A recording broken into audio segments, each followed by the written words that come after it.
देखो यार, मैं तुम्हें पहले ही बता रहा हूँ, आज जो फैक्ट्री में हुआ उस बारे में हरगिज बात मत करना, समझ गए तुम? अब कोई ताकत ऐसी नहीं है जो मुझे उस औरत के साथ एक छत के नीचे रोक सकती है। बात खत्म। ठीक है, अभी तो हम यहाँ आए हैं, बस बातचीत शुरू की है, क्या हो गया?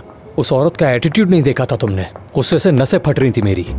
मैंने ना इस तरह का बर्ताव कभी किसी के साथ किया, ना कभी होते हुए देखा है किसी के साथ। वो क्या था यार, इतना गुरूर किस बात का है उस औरत को? Mister मेहमत,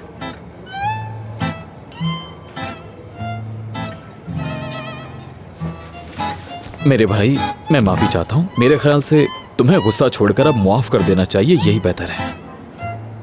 please have a seat.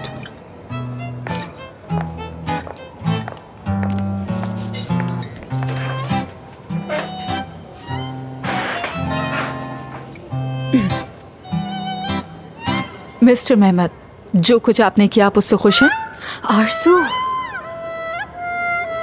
Aarzoo madam, आप में इतना एटीट्यूड किस बात का है? आपको लगता है आप माउंट एवरेस्ट के टॉप पर हैं?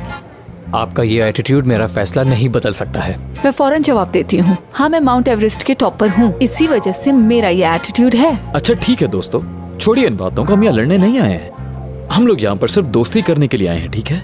Not possible. क्या हो जाएगा अगर मेहमत साहब हमारी तरफ कदम बढ़ा ले तो? मुझे समझ नहीं आ रहा, आखिर हम लोग भी तो इनके पास यहाँ उठकर आए हैं ना, हमें थोड़ा रिलैक्स करने दें। लेकिन नहीं, ये तो अपने आप में ही बहुत खुश हैं। वैसे मुझे आप जैसी औरतों से बात करने का कोई शौक नहीं, बल्कि ये कहें कि मैं औरतों से बात करना पसंद ही नहीं करता हूँ। ठीक, तो मुझसे शुरुआत करके आप बात करना सीख लीजिए।